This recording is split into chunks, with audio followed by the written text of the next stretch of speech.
Warahmatullahi wabarakatuh. Selamat pagi teman-teman semuanya. Selamat beraktivitas dan selamat berjumpa kembali di Suara Tanaman Channel dimanapun Anda berada.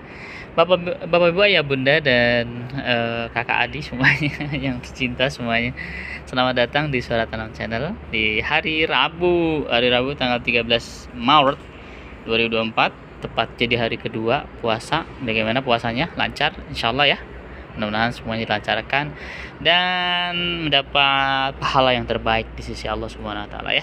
Jadi puasa itu memang amalan yang hanya Allah yang berhak menilai gitu ya. Kalau ibadah-ibadah yang lain kayak sholat kan kelihatan tuh ya kan, kalau zakat kelihatan, sedekah kelihatan. Tapi kalau puasa tuh hanya kita dan Allah yang tahu gitu kan. Orang lain kita nggak tahu gitu kan. Makanya khusus bagi amalan ibadah yang satu ini, ibadah puasa, Allah lah yang akan mengganjar semua pahala-pahala yang kita lakukan ya. Jadi kita perbanyak amal ibadah semuanya, walaupun kondisi misalkan lagi sakit atau mungkin sedang tidak enak hati atau apa, yuk kita sama-sama perbaiki diri, meminta kepada Allah Subhanahu wa taala agar kita semua diberikan kesehatan, kekuatan, iman dan takwa seperti itu ya untuk menjalani ibadah puasanya. Ya Bapak Ibu Ayah Bunda dan semuanya, kembali lagi di Suara Tanaman Channel. Kita hari ini ngobrol salah satu tanaman yang ada di sini. Kira-kira saya pilih siapa sih ya? Ini dia nih, kayak sedikit udah. Kemudian tricolor, the little tricolor udah ya kemarin. Kemudian ini black giant juga udah. Apalagi ya teman-teman semuanya, bisa kasih suggest di kolom komentar mungkin. Hari ini kita coba panggil saja ya si keladi kecil. Nah dia, keladi kecil aja ya. Nah, gimana? Halo keladi kecil, apa kabar ya? Jadi di pagi hari ini kita sama-sama kita coba ngobrol dengan salah satu tanaman yang ada di sini ya. Sebentar saya ini dulu. Ya, di pagi hari ini saya masuk ke dalam ruangan ya. Karena memang kondisinya di sana banyak banget si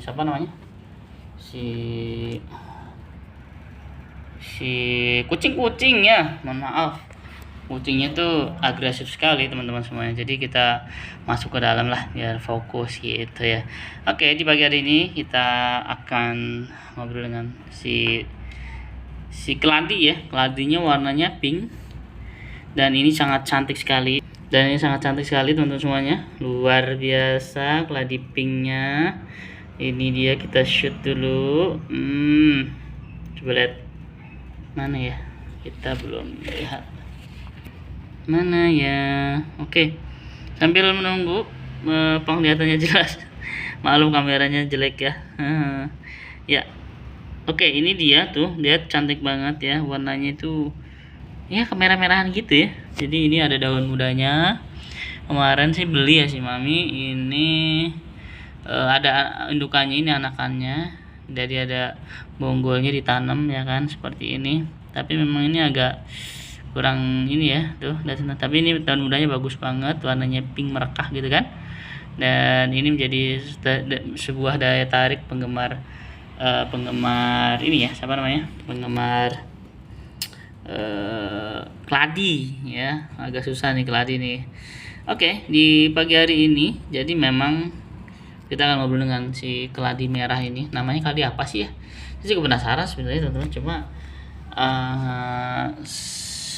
keladi itu banyak sih jenisnya teman-teman. Jadi memang varian-varian itu luar biasa. Saking banyaknya saya juga bingung. Ya udah, saya namain kan keladi merah lah, keladi pink lah, apa gitu kan ya. Karena masih banyak banget gitu loh. Gitu. Wah, itu kucing itu. Kucing memang kawin kali ya. Jadi memang kucingnya acak-acakan, ngacak-acak semua tanaman yang ada di sini gitu kan. Jadi memang kalau kucing mau kawin tuh luar biasa rusuhnya, minta ampun. Jadi semua pot-pot tanaman itu pada berantakan. Semalam juga pas dilihat, ya Allah ya Rabbi Karim, itu semuanya acak-acakan. Maksudnya apa sih ya? Kalau mau kawin aja lah, nggak usah ngerusak apa yang ada di tanam di situ gitu kan.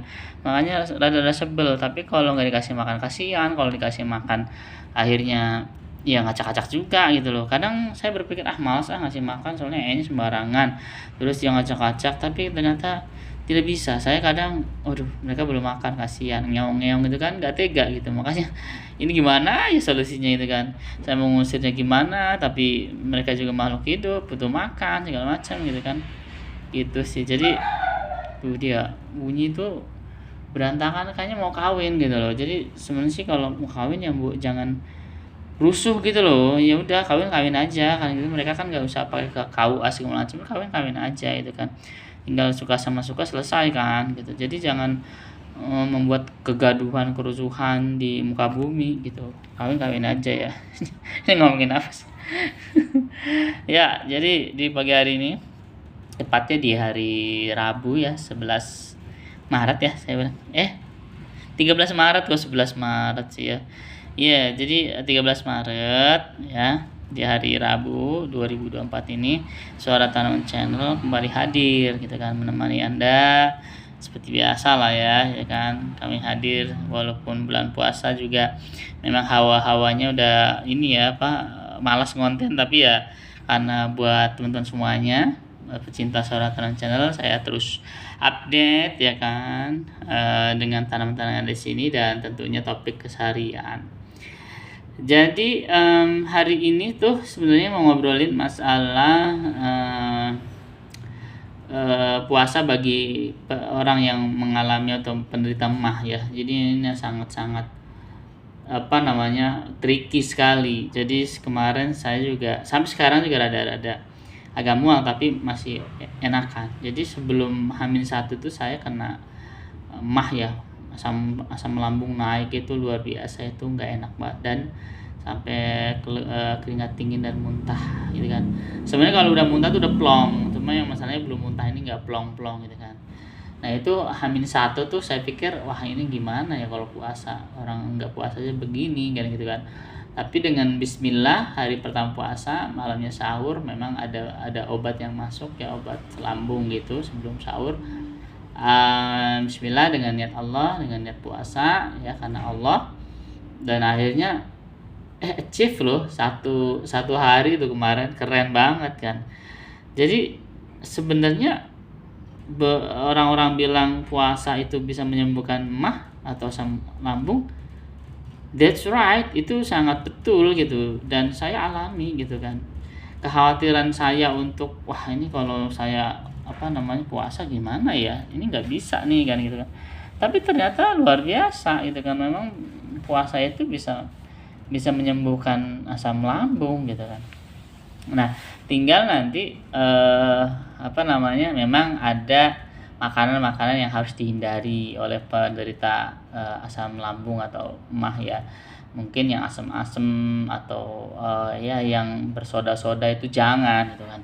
Karena harusnya kalau sudah tahu ya kan, tahu kita itu punya MAH ya, makanan juga harus dijaga juga gitu ya. Jangan sampai mentang-mentang wah puasa nih hajar ya. Nah itu juga kendala seperti itu. Jadi memang kalau Anda sudah mempunyai diagnosa MAH ya kan, maka Anda harus memperhatikan makanan juga gitu kan. Ada daftar listingnya mana yang memicu akan terjadinya pembuatan di dalam perut gas kita itu berlebih gitu.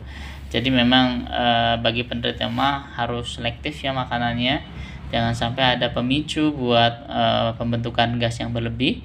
Karena sebenarnya ketika kenapa mual, kenapa ini sakit perutnya atau perih dan sebagainya, karena ada gas-gas yang berlebih di situ, asam lambung yang keluar ya itu berlebih sehingga lambung kita menjadi perih, lambung kita menjadi begah, jadi agak kayak pingin muntah seperti itu ya. Jadi seperti itulah kondisi-kondisi di mana ketika kita sedang mengalami asam lambung naik atau MAH seperti itu ya.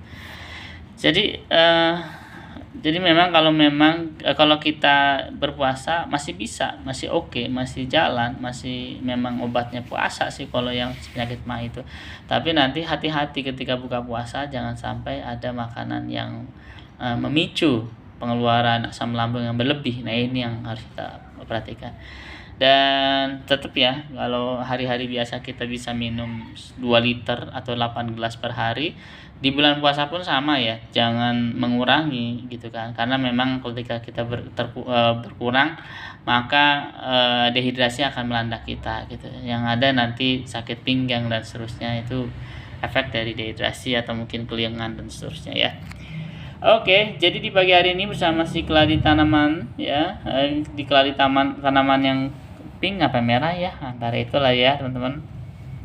Jadi bagi bapak ibu yang mungkin punya mah, punya asam lambung dan sejenisnya lah ya, ya sekali lagi puasa akan mensehatkan kita, itu membuat sehat kita, jangan khawatir, tetap kita puasa, kita tetap sesuai dengan perintah Allah ya berpuasa. Hanya saja nanti pemilihan makanannya harus selektif, jangan sampai berlebihan memakan makanan yang membuat gas berlebih seperti itu. Ya contohnya apa? Banyak sih, kalau saya sih pemicunya biasanya kayak tomat ya, tomat juga saya kadang. Nah kemarin jadi gini, nggak tahu ya bapak ibu semuanya pernah nggak sih merasakan atau mengalami hal yang sama. Kemarin tuh ada kayak wedang gitu, wedang itu kayak isinya tuh ada serai, ada rempah-rempah gitu, terus ada teh Roseli ya, teh Roseli yang rasanya asam-asam gitu lah ya, asam-asam gitu. Nah itu ternyata saya kemarin kan minum memang minum, emang minumnya lumayan banyak sih, saya 1 gelas itu harus habiskan. Enak sih, rada asam-asam gimana gitu kan. Tapi itu ternyata sebenarnya bagi penderita MAH atau GERD ya, atau sejenisnya, itu akan memicu gas lambung yang berlebih. Makanya saya kemarin agak bingung, ini saya kok nggak makan apa-apa, cuma minum doang kok begini. Ternyata pas dibaca-baca, Roseli itu memang akan memicu gas yang berlebih. Nah di situ letak kesalahan saya. Apakah memang ada pernah mengalami hal yang serupa? Kalau memang silahkan bisa ditulis di kolom komentar ya. Karena kemarin tuh saya baca-baca betul banget, oh ternyata memang ini gara-gara Roselinya nih yang bisa memicu asam lambung saya naik seperti itu. Jadi kemarin tuh saya hampir ke dokter juga sih ya, konsul lah ya kan, ke dekat sini. Walaupun saya tahu ini apa pemicunya, dan akhirnya saya ya ke farmasi, tapi karena memang obatnya sama, akhirnya saya nggak nebus obatnya, tapi memang konsultasi dengan dokter bahwa yang terjadi bisa jadi misalkan asam lambung naik karena pemicu minuman-minuman yang seperti itu. Salah satunya Roseli ternyata mengandung bahan aktif untuk membuat gas di perut gitu kan. Jadi makanya oh gitu ya. Jadi intinya hati-hati ya teman-teman semuanya, Bapak Ibu yang Buddha dan kakak bisa semuanya. Jadi ketika dalam berpuasa itu bagi teman-teman yang mempunyai asam lambung atau emah dan seterusnya, sensitivitas perut kita memang berbeda dengan yang normal. Jadi tetap puasa ya, tidak ada alasan untuk puasa. Namun nanti pas buka puasa atau sahur, hati-hati pemilihan makanan harus dijaga, jangan sampai kita makan yang bisa memicu pengeluaran gas yang berlebih seperti itu. Baik, itu saja teman-teman semuanya di hari Rabu tanggal 13 Maret 2024. Tentunya kita akan jumpa lagi besok pagi dengan tanaman yang lain, dengan topik yang lain, dan mudah-mudahan informasi ini bermanfaat bagi teman-teman semuanya. Sekedar sharing saja ya, saya tidak bermaksud menggurui Anda semuanya, dan mudah-mudahan Allah berikan kesehatan kepada kita semuanya untuk terus beribadah, untuk terus menjalankan ibadah puasa dengan sehat selalu. Amin ya rabbal alamin. Terima kasih buat semuanya, dan sampai jumpa esok pagi. Assalamualaikum warahmatullahi wabarakatuh. Bye bye semuanya. Bye bye keladi merah, keladi pink. Assalamualaikum.